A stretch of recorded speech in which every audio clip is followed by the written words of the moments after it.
السلام علیکم والصلاۃ والسلام علی رسول اللہ صلی اللہ علیہ وآلہ وسلم قل هو اللہ احد اللہ الصمد لم یلد ولم یولد ولم یکن لہ کفوا احد۔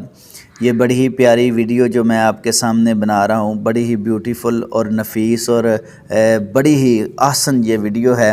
ایک بڑا ہی پیارا عمل جو مجرب عمل ہے، مجرب وہ کہتے ہیں جو بندے نے خود عمل کیا ہو اس کو مجرب کہا جاتا ہے۔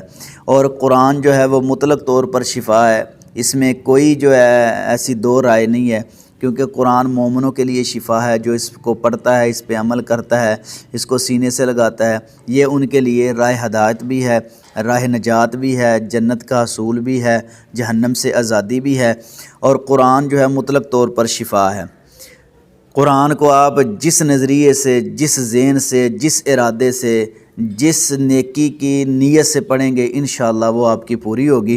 اسی طرح اگر آپ کو ڈرونے خواب آئیں، خوفناک خواب آئیں، خطرناک خواب آئیں جو آپ کو پریشان کرتے ہیں، آپ کے جسم پہ نظر انداز ہوتے ہیں، آپ کے جسم کو پریشان کرتے ہیں، یعنی خود بندہ پریشان ہوتا ہے، دل گھبراتا ہے، ہاتھ پاؤں کانپتے ہیں خواب کے اندر، تو آپ اس طرح کریں، سوتے وقت سورۃ الرحمن کی تلاوت کیا کریں، انشاءاللہ الرحمن ایسا خواب نہیں آئے گا۔ جو خواب آئے گا خوشخبری والا، عظمت والا، شان والا، مقام والا، رفعت والا، بلندی والا انشاءاللہ آپ کو خواب آئے گا۔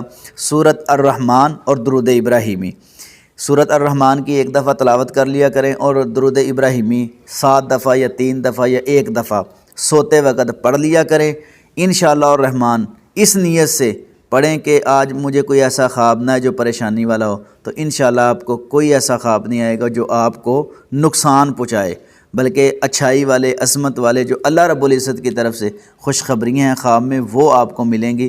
ڈرونا خواب، خوفناک خواب آپ کو نہیں آئے گا جو بندہ سورۃ الرحمن کی تلاوت کر کے سوتا ہے۔ تو سورۃ الرحمن جو ہے 27ویں پارے کے اندر ہے، اس کو ضرور جو ہے پڑھ کے سویا کریں، تو انشاءاللہ آپ کو کوئی ڈرونا خواب نہیں آئے گا، سارے خواب اچھے آئیں گے انشاءاللہ الرحمن۔ قرآن مطلق طور پر مومنوں کے لیے شفا ہے۔ السلام۔